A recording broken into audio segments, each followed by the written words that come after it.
and welcome back to Tall, also known as Teach as we learn. Today I'm going to be teaching you how to solve systems of equations using the elimination method. So in my earlier video, I taught of substitution, but today I'm going to be teaching elimination.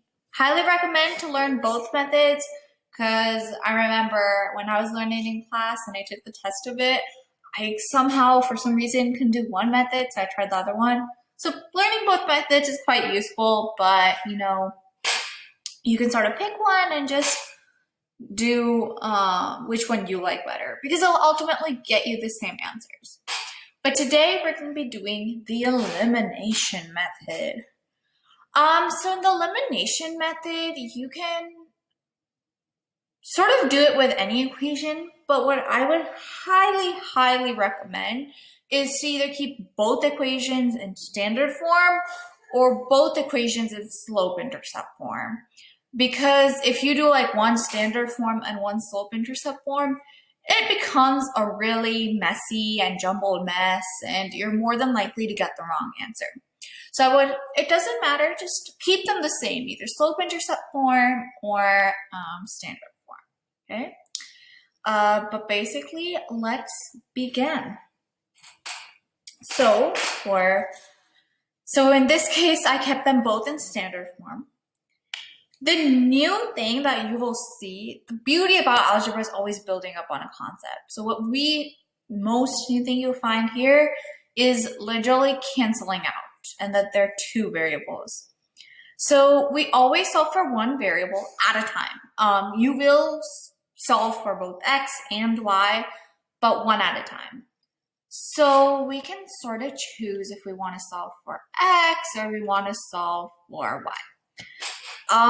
For me, it seems easier to cancel out y, so I'm going to do that. And if you don't understand what I'm saying, don't worry. But basically, I want to cancel it out. So remember, to cancel out maybe 2, this should be -2. So that's what I mean by cancel out. So if this is 2, then I want this to be -2. But what number do I have to multiply this to get -2? Y. And that is literally -2.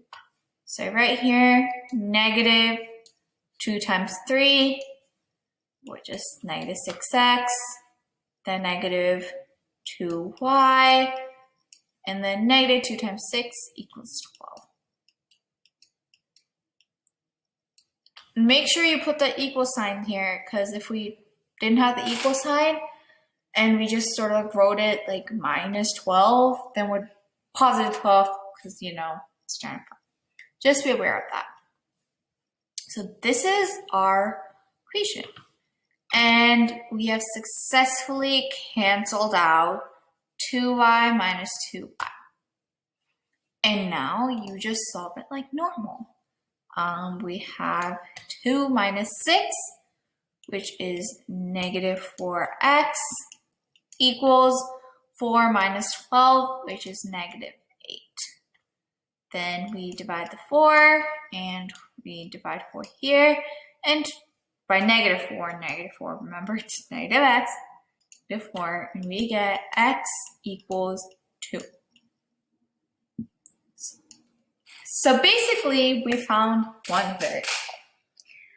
So what I could do is I could do the whole process again, but with canceling out x and, finding my y.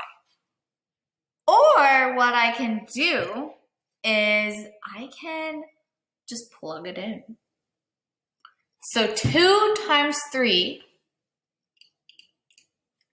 right, would give me 6. Now 6 plus what would give me 6? 6 plus 0 would give me 6. So possible answer, y equals 0. But still, it's a question mark because we have to make sure it's true here. So 2 times 2, 4, plus 2 times what gives me 4? Does 0 work? Yeah, 4 equals 4, which leads us that y is indeed 0. So basically, it's different, but not that different either. It's solving then substitution and elimination. So let's go to our next equation. So if you noticed, I put them in slope-intercept form instead. So you just sort of get an idea how you could expect to see it with slope-intercept form.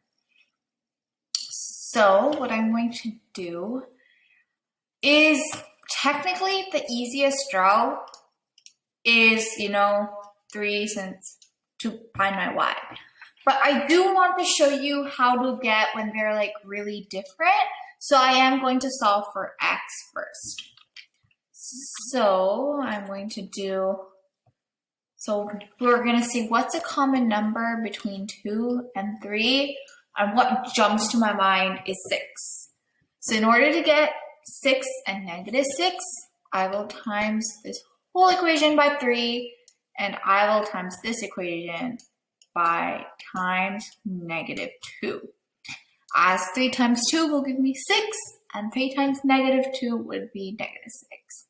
I could have done this -3 and this +2. Doesn't matter. I just chose it that way. So 3y times 3 would give me 9y equals 2 times 3, so 6x, and -6 times 3, which is -18. Then this would be 3 times -2, which is -6y, which would equal to -6x times -24. So this would cancel out, no more x, and we would get 3y equals -42. So now we will divide this by 3, and we get y equals -14.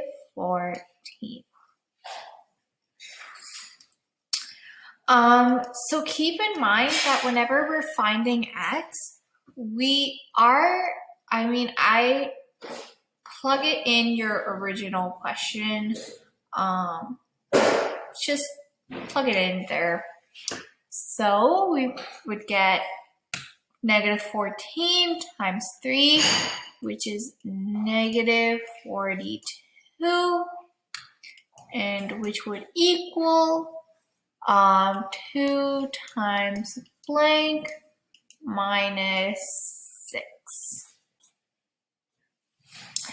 And then we would also get same here, -42 equals 3 times blank plus 12 in this case. So basically we see, so we want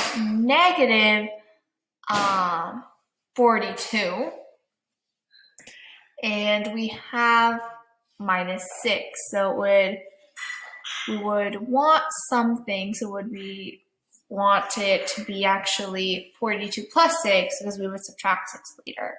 So we would get -36 equals 2x. And 36 divided by 2 is 18.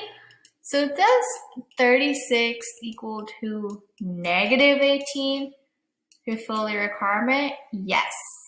And then 36 minus 6 equals 42. So x equals -18. But you have to plug it into your second equation as well. So when we do 18 times 3, we get -54, because remember this is -18. And then plus 12, we get